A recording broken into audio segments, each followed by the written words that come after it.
नमस्कार सज्जन हो. गेले 3 दिवस आणि आजचा चौथा समारोपाचा दिवस आपण प्राध्यापक शरदचंद्र कुलकर्णी यांचे मर्यादा पुरुषोत्तम राम या विषयावरचे विचार वाचत आहोत.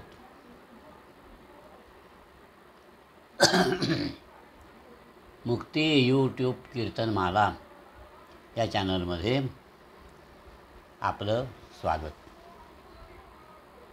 मी DB सातवळेकर. या चॅनलवरून नेहमी नारदीय कीर्तनं, कथा, कविता, काही वाद्यसंगीत असं वेगळं आणि दर्जेदार देण्याचा प्रयत्न करीत असतो. सध्या पूर्णत्वाचे प्रवासी या पुस्तकाचं अभिवाचन करीत आहे. लेखक प्राध्यापक शरद कुलकर्णी आणि आजचा विषय आहे समारोपाचा. मर्यादा पुरुषोत्तम राम या मालिकेतला समारोपाचा विषय आहे आत्माराम. पहिल्या दिवशी आपण बघितलं दाशरथी राम, नंतर बघितलं राजा राम, काल आपण बघितलं सीताराम आणि आज आत्माराम. कुलकर्णी सरांचे विचार वेगळे आहेत आणि अमूल्य आहेत. हे आपल्यापर्यंत पोचवावेत अशी मला तीव्र इच्छा वाटली आणि म्हणून हा सगळा प्रपंच आरंभ करीत आहोत. आत्माराम या विषयावरचं अभिवाचन. अजूनही आमच्या खेड्यापाड्यातून कोणाही माणसाचं, अगदी नवख्या माणसाचं सुद्धा स्वागत करताना राम राम म्हणण्याची पद्धत आहे. राम राम म्हणजे आमचं गुड मॉर्निंग, गुड इव्हिनिंग, सगळं शुभ. पण राम प्रतिमेचं दर्शन झाल्यानंतर केवळ शुभ भावनाच आपल्या मनात येतात का? गोस्वामी तुलसीदासांनी त्यांच्या रामचरितमानसात त्याचं वर्णन केलं आहे. रामानं जनकाच्या दरबारात धनुष्यभंग केल्यानंतर तो निरनिराळ्या लोकांना कसा दिसला. प्रत्येकाला आपापल्या भावनेप्रमाणे त्या प्रभूची म्हणजे श्रीरामांची मूर्ती दिसली. जे योद्धे होते ना त्यांना वाटलं की हा साक्षात वीररसच आहे. जे राजे वाकड्या चालीचे होते ते अतिशय घाबरून गेले, त्यांना भयानक मूर्ती दिसली. आणि जे असुर होते, राक्षस होते, छुप्या वेशात तिथे आले होते, त्यांना वाटलं की प्रत्यक्ष काल म्हणजे यम त्यांना मारण्यासाठी तिथे आलेला आहे. जे नागरिक होते, पौरजन होते, त्यांना वाटलं की सुंदर डोळ्यांना सुख देणारे पुरुष हे नरभूषण आहेत. स्त्रियांना ते प्रेमस्वरूप पाहून अत्यंत आनंद झाला. जे विद्वान होते त्यांना प्रभूचं ते विश्वरूप, हजारो शीर्ष, डोळे, हात, पाय असलेलं असं दिसलं तर राजा जनकाच्या नातेवाईकांना वाटलं आपलेच कोणी नातेवाईक बांधव आलेले आहेत. राजा जनकाच्या मनात स्वतःच्या मुलांबद्दल वाटतं तसंच प्रेम या भावांबद्दल उत्पन्न झालं आणि योग्यांना, ऋषींना दिसलं ते श्रीराम तत्त्व. शांत, शुद्ध, समभाव असणारं, सहज प्रकाशी. भक्तांना वाटलं की सगळी सुख देणारं आपलं इष्टदैवतच या दोघा भावांच्या रूपानं आपल्यासमोर उभं आहे. समर्थ रामदासांनी सुद्धा मनाच्या श्लोकात असं म्हणून ठेवलं आहे, असे हो जया अंतरी भाव जैसा, वसे हो तया अंतरी देव तैसा. तर या आत्मारामाची अनेक रूपं आहेत. पण प्रत्येकाची भावना, बुद्धी वेगळी असते. म्हणजे काय? हिंदूंना तो राम एका प्रकारचा दिसतो आणि मुसलमानांना वेगळा दिसतो, असा याचा अर्थ आहे का? नाही. कबीरांचा एक प्रसिद्ध दोहा आहे. त्यात त्यांनी दशरथ राजाचा पुत्र राम आणि आत्माराम यात फरक केला आहे. हा कबीर हिंदू होता की मुसलमान याबद्दल वाद आहेत. पण 14व्या-15व्या शतकातल्या काशीच्या या कोष्ट्यानं अनेकांना रामभक्ती शिकवली. पण त्याचा राम कोण होता? ह्या दोह्याचा आधुनिक अवतार असा आहे, एक राम तो दशरथ का बेटा, दुजा राम तो घट घट में बैठा, तिजा राम तो सबसे प्यारा, आणि चौथा राम तो सबसे न्यारा. तो अयोध्यावासी दशरथ राजांचा मुलगा रामचंद्र हा एक. दुसरा प्रत्येक जीवात असलेला तो राम. तिसरा या सगळ्या जीवांच्या पलीकडचा तो शिव. आणि चौथा त्याच्याही पलीकडचं ते ब्रह्मतत्व, निराकार, निर्गुण. महात्माजींचे सत्शिष्य विनोबा यांनीसुद्धा म्हटलं आहे की मी पूजा करतो ती आत्मारामाची, दशरथ पुत्राची नव्हे. हा काय फरक आहे? स्वतःला आणि भोवतालच्या जगाला समजून घेण्याच्या 4 पातळ्या आहेत. पहिली पातळी, ज्याला इंग्रजीत सेन्स किंवा एक्सपिरियन्स म्हणतो, ती शरीरातल्या इंद्रियांनी, डोळ्यांनी, नाकानी, हातांनी या जगाचा अनुभव घ्यायचा आणि मग म्हणायचं हे फूल खूप सुंदर आहे, त्याला छान वास आहे. यानंतरची पातळी आहे ज्याला इंग्रजीत रिझनिंग असं म्हणतात. मराठीत त्याला आपण तर्कबुद्धी म्हणूया. तर्कबुद्धीनं त्या फुलाचं आपण पृथक्करण करू, त्याचे गुणधर्म शोधून काढू, त्याचे आणि ज्या वनस्पतीवर ते फूल वाढलं आहे तिचं नातं शोधून काढू.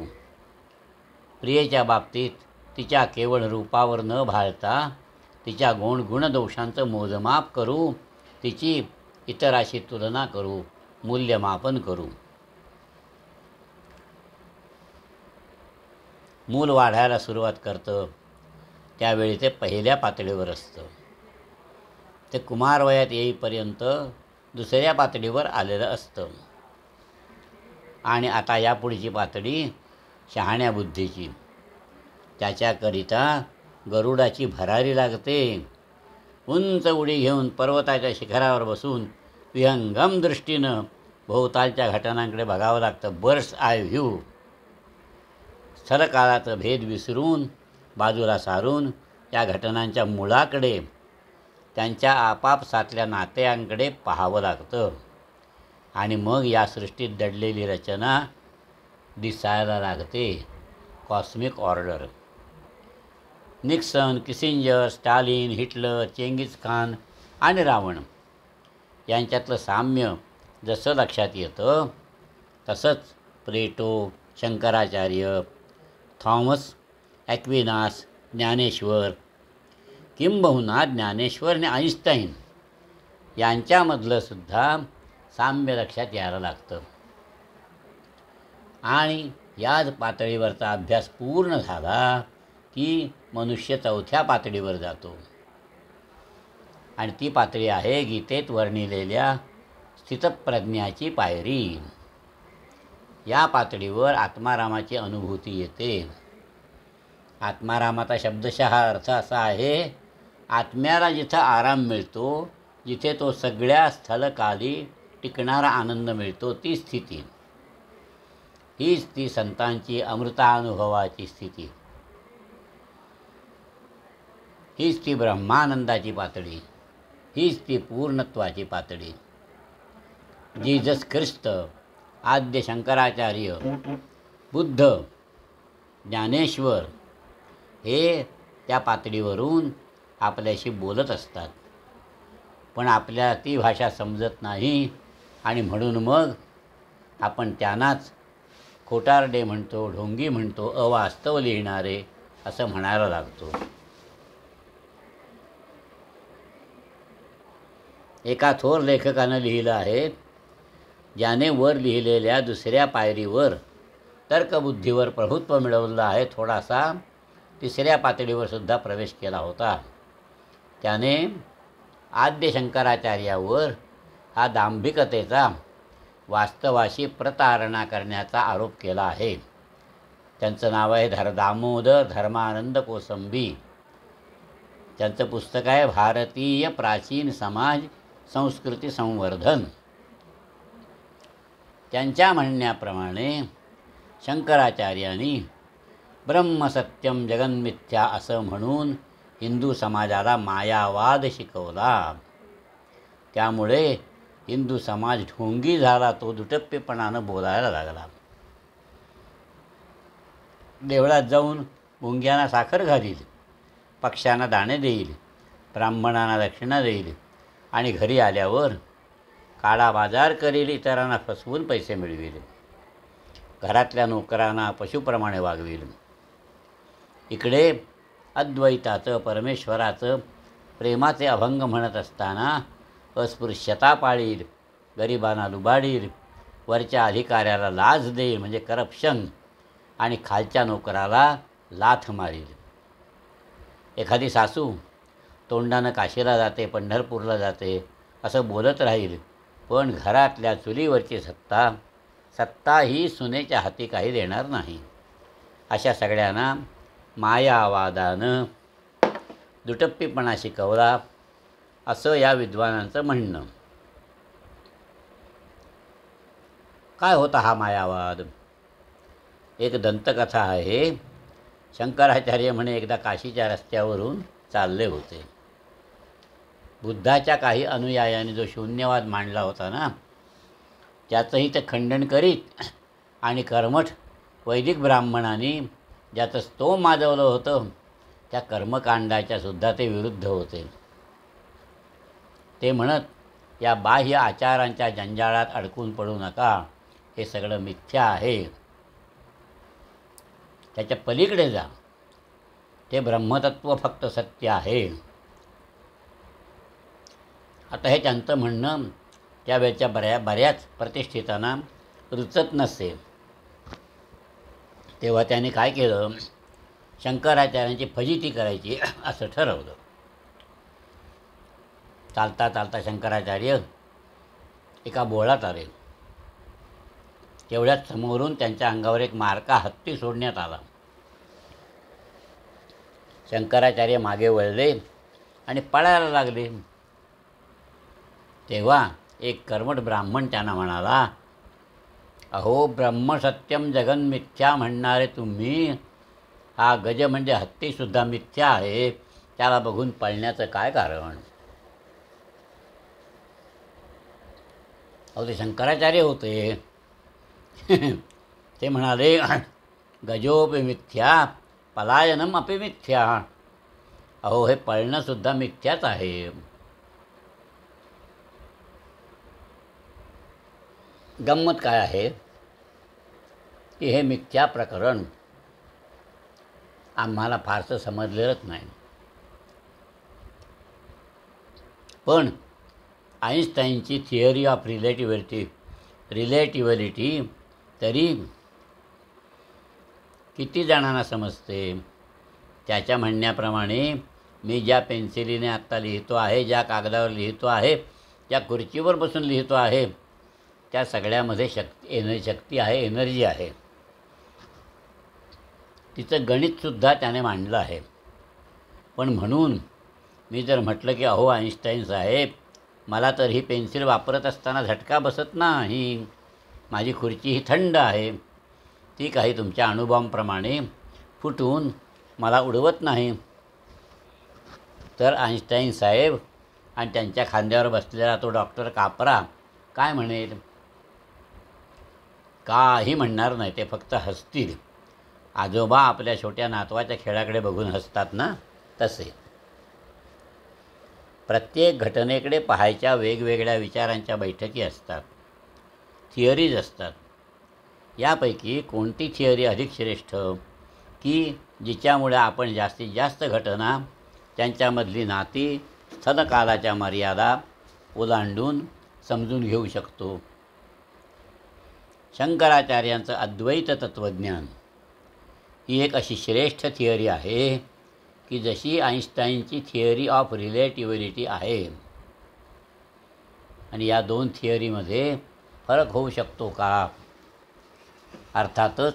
म्हणून तर शंकराचार्यांच्या मायावादानंतर एखादे ज्ञानेश्वर त्यात फरक करतात आणि चिद्विलासवाद सांगतात. आईन्स्टाईनच्या खांद्यावर उभा राहिलेला डॉक्टर काप्रा त्याच्या थिअरीमध्ये फरक करत राहतात. मला स्वतःला ही थिअरी ऑफ रिलेटिव्हिटी समजत नाही. पण डॉक्टर फ्रँक काप्रा ज्यावेळी या विश्वाबद्दल बोलायला लागतो त्यावेळी तो ज्ञानेश्वरांच्या चिद्विलासवादच मांडतो आहे असं मला वाटतं. दोघांच्याही गाण्यामध्ये मला ते अद्वैताचे भैरवीचे सूरच ऐकायला येतात. पण हे माझं ज्ञानेश्वर आणि काप्रा यांच्या साम्याबद्दलचं मत चुकीचं नसेल असं नाही. मला एवढंच आता म्हणायचं आहे की या थिअरीज वापरणाऱ्यांच्या मधला हा फरक दुटप्पीपणा तत्त्वज्ञानात आणि शास्त्रात राहणारच आहे. अशी कुठलीच थिअरी नाही, तत्त्वज्ञान नाही की ज्याचा उपयोग त्या प्रवर्तकाच्या अनुयायाने दुटप्पीपणाने केलेला नाही. अहिंसेची कारुण्यमूर्तीच असलेल्या त्या जीसस ख्राइस्टच्या अनुयायांनी त्याच्या नावानं धर्मयुद्ध केली, अनेकांची कत्तल केली. मोगल चेंगीज खान हा बुद्धाचा अनुयायी होता. त्याने केलेल्या कत्तली मध्य आशियातल्या लोकांच्या मनात अजून धडका भरवतात. कनौजचा राजा हर्षशिलादित्य हा इसवी सन 602-655 दरम्यान होता. हा सुद्धा बुद्ध धर्माचा निष्ठावंत अनुयायी. पण त्याने सुद्धा सतत 30 वर्ष लढायाच केल्या. थोडं अलीकडचं उदाहरण घेतलं तर मागच्या शतकात युरोपमध्ये हेगेलचं तत्त्वज्ञान फार गाजलं. ते एक आदर्शवादी चैतन्यवादी तत्त्वज्ञान म्हणून. पण या तत्त्वज्ञानाची बैठक घेऊन हिटलरने आपला फॅसिझम मांडला. फॅसिझम. कार्ल मार्क्स याने हेगलचे तत्त्वज्ञान उलट केलं. चैतन्यवादाऐवजी जडवादी केलं. पण त्याच्याही या जडवादी मानववादातून काय झालं? स्टालिनची डिक्टेटरशिप ऑफ प्रोलोटाराइट हिटलरच्या फॅसिझमपासून मानवनाशाच्या दृष्टीनं कितपत वेगळी होती? या दोन्ही हुकुमशाहींच्या अनेक देशवासियांच्या कत्तली केल्या. मुलांना आईबापांच्या विरुद्ध हेरगिरी करायला शिकवलं. स्वतःचं वैयक्तिक मोठेपण सिद्ध करण्यासाठी इतर कुणालाच मोठं होऊ दिलं नाही. स्वतंत्र माणूस म्हणून जगू दिलं नाही. या तत्त्वज्ञानाचा दुरुपयोगाचा दोष ज्यांनी ते तत्त्वज्ञान मांडलं त्यांचा किती, आणि ज्यांनी ते स्वतःच्या स्वार्थासाठी वापरलं त्यांचा किती? आजसुद्धा जगात काही राष्ट्र अशी आहेत की ती स्वतःला लोकशाहीवादी समजतात. पुढारलेली, प्रगत, डेव्हलप समजतात. जगाच्या पैशावर, अर्थ उत्पादनावर, शस्त्रास्त्रावर त्यांचा ताबा आहे. पण या राष्ट्रांच्या सुद्धा सगळ्या कृती समाजाच्या भल्याकरताच असतात का? की त्या राष्ट्रातल्या काही विशिष्ट वर्गाच्या स्वार्थाकरिता असतात? तपासून पाहायला गेलो तरी ही सगळी राष्ट्र, तेथील राजकीय पुढारी, मजूर पुढारी, तिथला सर्वसामान्य माणूस बोलताना ज्या तत्त्वांचा गौरव करतो ती तत्त्व आचरणात ते आणत नाहीत असंच दिसतं. आणि म्हणून ती थिअरी मांडणारा जो कोणी होता तो भोंदू ठरत नाही. त्या तत्त्वज्ञानाचं आचरण करण्याचा प्रयत्न करणारा ढोंगी ठरत नाही. त्यातली खरी अडचण अशी आहे की तर्कबुद्धीच्या पुढच्या पायरीवरून शहाण्या बुद्धीच्या तिसऱ्या पातळीवर चढण्याची म्हणजे इंटलेक्च्युअल आणि त्यावरून नंतरच्या स्थितप्रज्ञतेच्या पायरीवर स्थिर राहण्याची अडचण आहे. पण ही धडपड करीत राहायलाच हवं. हाच अपूर्णतेकडून पूर्णतेकडचा प्रवास नाही का?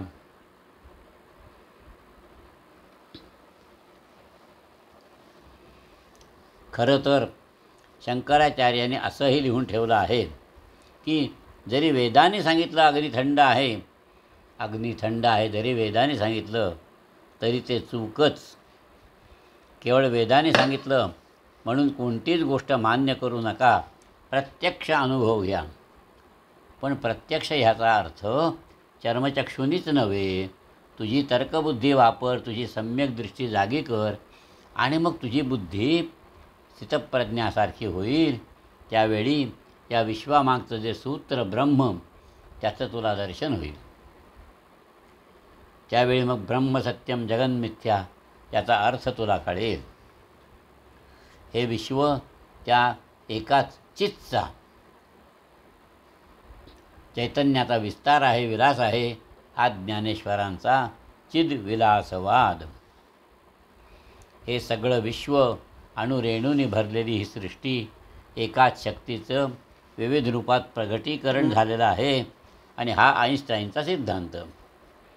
आणि त्या दृष्टीनं बघितलं की जगातल्या भेदांना, विविधतेला वेगळा अर्थ प्राप्त होतो आणि हा अर्थ केवळ तर्कबुद्धीनं म्हणजे दुसऱ्या पातळीवरून समजत नाही. तिसऱ्या किंवा चौथ्या पातळीवर चढायला बुद्धी आणि भावना यांचा संगम व्हायला लागतो. मेधा आणि श्रद्धा एकत्र यायला लागते. आद्य शंकराचार्यांचीच एक कथा आहे. नर्मदेच्या काठी गोविंदयतीकडून ते उपनिषद, ब्रह्मसूत्र वगैरे अनेक ग्रंथ शिकले आणि नंतर काशीला गेले. तिथं ते अद्वैत तत्त्वज्ञानाचा प्रचार करायला लागले. एक दिवस काय झालं, ते गंगेवर स्नान करून परत येत होते आणि त्यांना एक चांडाळ दिसला, म्हणजे अतिशूद्र मनुष्य. ते बाजूला झाले. पण मग त्यांना त्या चांडाळातला शंकर दिसला. त्यासरशी त्याने त्याला नमस्कारच घातला. बुद्धीनं, विचारानं अद्वैत कळलं, पण भावनेनं समाजातली, विश्वातली एकता समजली का? समाजातल्या दुःखी मंडळीची आसवं आपण पुसली हे सभेत सांगणं वेगळं आणि एखाद्या महारोग्याच्या जखमा स्वतः धुवून त्याला औषध लावणं या दोन्ही गोष्टी एकाच पातळीवरच्या नाहीत. महारोग्याच्या जखमा धुवायला, चांडाळाला नमस्कार करायला तिसऱ्या पातळीवर, शहाण्या बुद्धीच्या आणि प्रेमभावनेच्या पातळीवर चढायला लागेल. स्वतः मी काही या पातळीवर अजून चढलेलो नाही. त्यामुळे ज्ञानेश्वरांचा चिद्विलासवादाचा अर्थ मला पुरता कळलेला नाही. पण मला एवढं मात्र कळलं आहे की कोणाही माणसात तो अर्थ समजून घेण्याची क्षमता आहे, पात्रता आहे. आणि तसा प्रयत्न जर कोणी केला तर त्याच्यात प्रचंड आत्मविश्वास निर्माण होतो आणि हा आत्माराम एकदा जागृत झाला की अनेक अशक्य कामं शक्य होतात. आद्य शंकराचार्यांचं देहावसान झालं त्यावेळी ते पुणे 32 वर्षांचे होते. तेवढ्या त्या छोट्याशा आयुष्यात त्याने अनेक ग्रंथ लिहिले, स्तोत्र लिहिली, सगळा हिंदुस्थान हिंडून कर्मकांडांचा आणि शून्यवादाचं बंड मोडून काढलं. हिंदुस्थानाच्या चारही कोपऱ्यात मठ स्थापन केले, एक नवी संघटना उभी केली आणि हे सगळं पायी हिंडत केलं. त्याहूनही कमाल केली ती ज्ञानेश्वरांनी. त्यांनी तर 16व्या वर्षी ज्ञानेश्वरी लिहिली, गीतेचं भाष्य आणि वारकरी पंथाचा पाया घातला. अलीकडच्या भाषेत बोलायचं तर पंढरपूरची युनिव्हर्सिटी ज्ञानदेवाने सुरू केली आणि नामदेवादी अनेक संतांना भारतभर हिंडून त्या समतेच्या धर्माचा, चिद्विलासवादाचा प्रचार करायला उद्युक्त केलं. अलीकडच्या काळातलं आत्माराम बनण्याचं एका पूर्णत्वाच्या प्रवासाचं उदाहरण मुद्दाम सांगतो.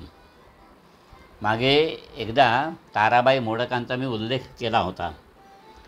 भारताला स्वातंत्र्य मिळालं लगेचच ताराबाईंनी ग्राम बाल शिक्षण संस्था बोर्डी गावात सुरू केली. तिथून ती संस्था ताराबाईंनी जंगलात हलवली, कोसबाडच्या टेकडीवर. ते साल होतं 1957. त्यावेळी त्यांना 2 हार्ट अटॅक येऊन गेले होते.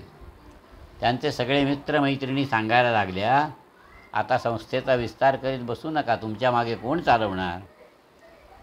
पण त्यांच्याच पाठीमागून चालणाऱ्या त्यांच्या अनुताई होत्या. त्यांच्यातला आत्माराम जागृत झालेला ताराबाईंनी बघितला होता. लोकांच्या दृष्टीनं अनुताई म्हणजे ताराबाईंच्या होला हो म्हणणारी, त्यांच्या मागून चालणारी एक सेविका. पण या सेविकेच्या डोळ्याचं ऑपरेशन झालं त्यावेळी तिला BAला बसायचं होतं. ताराबाईसुद्धा त्यावेळी आजारीच होत्या. त्या पडल्या अनुताईंची परीक्षेची पुस्तकं वाचत, अनुताई ऐकत आणि त्या ऐकण्याच्या अभ्यासातून अनुताई BA झाल्या. आणि ताराबाई गेल्या तशा कोसबाड टेकडीच्या त्याच आश्रमात ताराबाईंच्या प्रतिमेला साक्षी ठेवून अनुताईंनी संस्थेचा कारभार हाती घेतला. त्याला आता 12 वर्ष होऊन गेली, एक तप होऊन गेलं. आणि त्या काळात संस्थेचा कारभार अनेक पटीने वाढला. बालशिक्षण, बालसेविकांचं शिक्षण, पण बालशिक्षणाला लागणारे खेळ वगैरे वस्तू निर्माण करण्याचा कारखाना सुरू झाला, वर्कशॉप सुरू झालं. त्यात एक प्रेस आहे आणि त्यात या संस्थेत शिकलेल्या वनवासी मुलीच प्रिंटरचं काम करतात. अलीकडे डहाणू गावात मूकबधीर मुलांची शाळा सुरू झाली आहे. आणि आता 70 उलटल्यावर सुद्धा अनुताईंनी एक नवीन ग्राममंगल म्हणून संस्था काढली. शिक्षणाचं आणि ग्रामविकासाचं नातं शोधायचा प्रयत्न सुरू केले.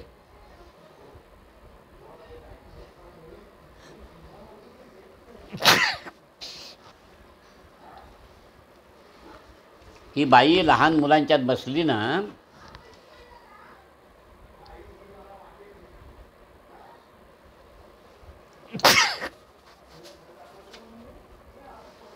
की त्यांच्यासारखी बोलते, त्यांना नवीन गोष्टी सांगते, नवीन गीतं तयार करते. आणि मोठ्या स्त्रियांच्यात बसली की स्त्री शक्ती जागृतीबद्दल बोलते, त्यांचा आत्मविश्वास जागृत करते. तिने एक नवीन मासिक काढलंय,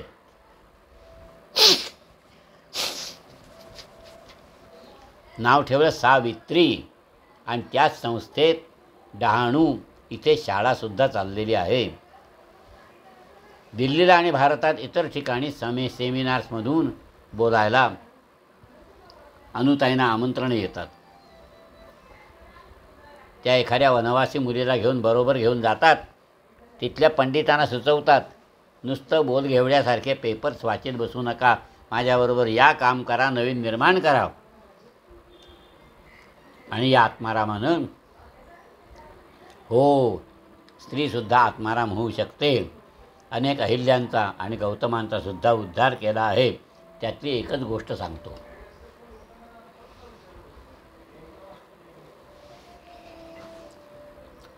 एकदा आम्ही अनुताईंना भेटण्यासाठी कोसबाड गावात गेलो होतो. त्याच दिवशी राज्य सरकारचे काही अधिकारी तिथे आले होते.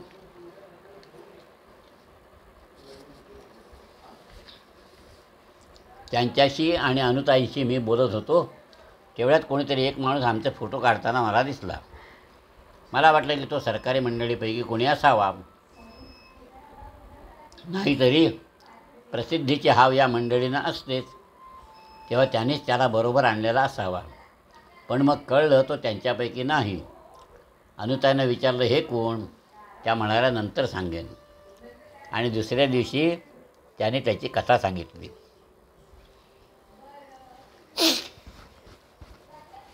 त्या म्हणाल्या, साधारण 4 वर्षापूर्वी एका संध्याकाळी एक बाई संध्याकाळच्या वेळी माझ्याकडे आली, रडत आली.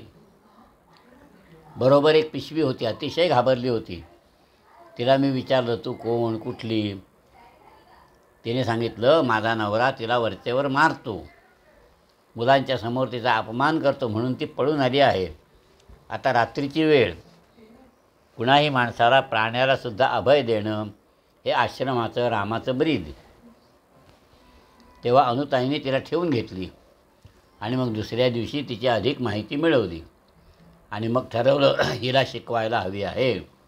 वेळ पडली तर स्वतःच्या पायावर उभं राहण्याची, अर्थार्जनाची ताकद द्यायला हवी.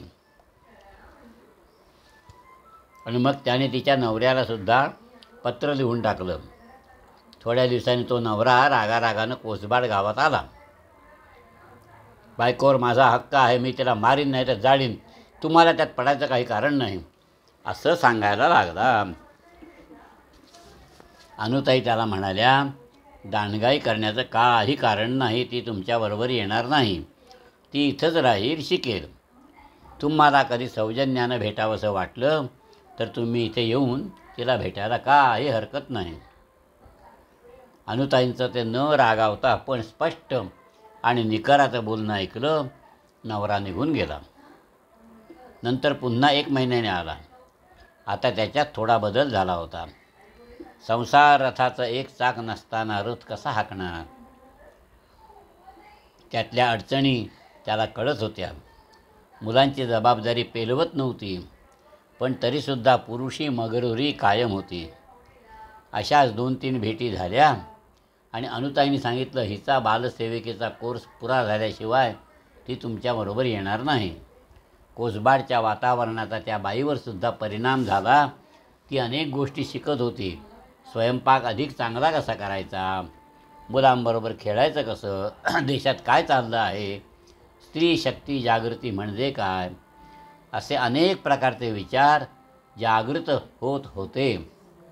तो नवरासुद्धा ज्या ज्यावेळी कोसबाडला येई त्यावेळी नवीन काही शिकायला लागला आणि हळूहळू दोघांच्याही वृत्तीत बदल होत गेला. अनुताई त्याच्याबरोबर जावयासारखं, म्हणजे स्वतःच्या तरुण मुलाला वागवतात तसंच आदरानं, मायेनं बोलत राहिल्या. आणि मग तोही अनुताईंना सासूबाईंचा मान द्यायला लागला.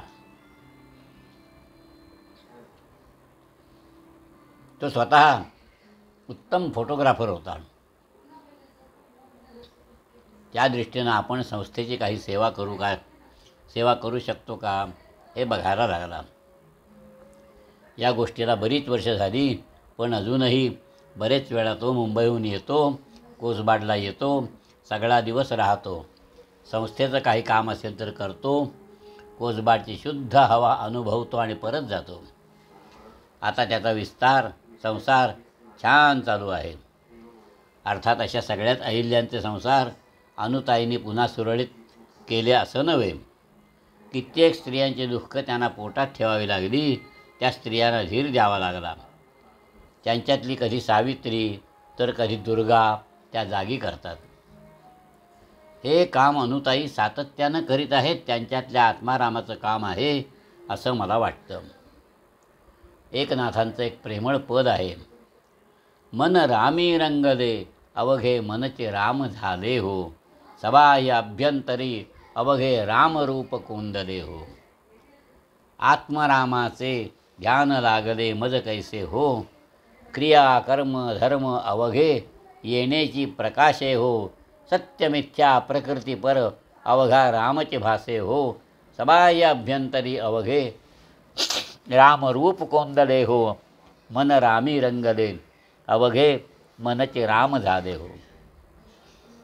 चित्तचे हरपले अवघे चैतन्य जाहले हो, देखता देखता अवघे विश्व मावळले हो, पाहता पाहणे अवघे द्वैत भाव निमाले हो, भक्ती ज्ञान वैराग्य लाभे सहज आत्मस्थिती हो, निर्धारिता रामरूपी जडली से प्रीती हो. आणि एका जनार्दनी अवघा रामचे आधी अंती हो. या आत्मारामाचं एकदा ध्यान लागलं ना की सगळ्या क्रिया कर्म धर्म त्याच्या प्रकाशात करता येतात. मग द्वैतभाव उरतच नाही. सगळी मुलं माझी, सगळ्या मुली माझ्या, त्यांचे जावई ते माझे जावई, त्यांच्या स्त्रिया त्या माझ्याच मुली सुना, या वृत्तीनं जगणाऱ्या अनुताईंच्या घराला कुलूप लागतच नाही. कुणाला कुणाचा सतत राबता असतोच. मग ती वनवासी स्त्रीची छोटी मुलगी असो, नाहीतर सुनीताचा मुलगा असो, ती नवऱ्याबरोबर पळून आलेली अहिल्या असो, नाहीतर राज्य सरकारचा वरिष्ठ अधिकारी असतो, त्या सर्वांना ती रामाची प्रीती मिळणार. आता खरं आहे की अशी आत्मारामाची स्थिती प्राप्त होणं कठीण आहे. आम्ही बहुधा इंद्रियांच्या अनुभवातच, प्राणी पातळीवर भावनांच्या कोंडाळ्यातच अडकून पडलेलो असतो.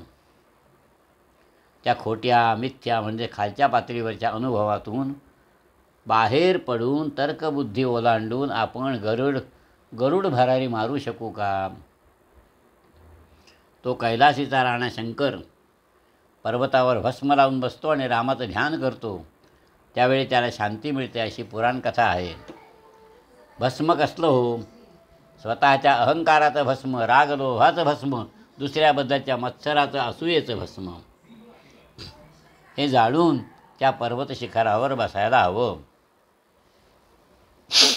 जगातल्या घटनांशी तात्कालीन संबंध तोडून सदकालांच्या मर्यादेपलीकडे जाऊन या विश्वाकडे बघायला हवं. म्हणजे मग ती चौथी पातळी, ती स्थितीप्रज्ञाची, ती आत्मारामाची अवस्था प्राप्त होणं अवघड नाही. या पुढच्या शतकात या दोन्ही तत्त्वज्ञानांचा संगम होण्याची आवश्यकता आहे. प्रयत्न करायला काय आहे? तो देव आपल्याजवळ उभा आहे. थोडा धीर धरा, चालायला लागा.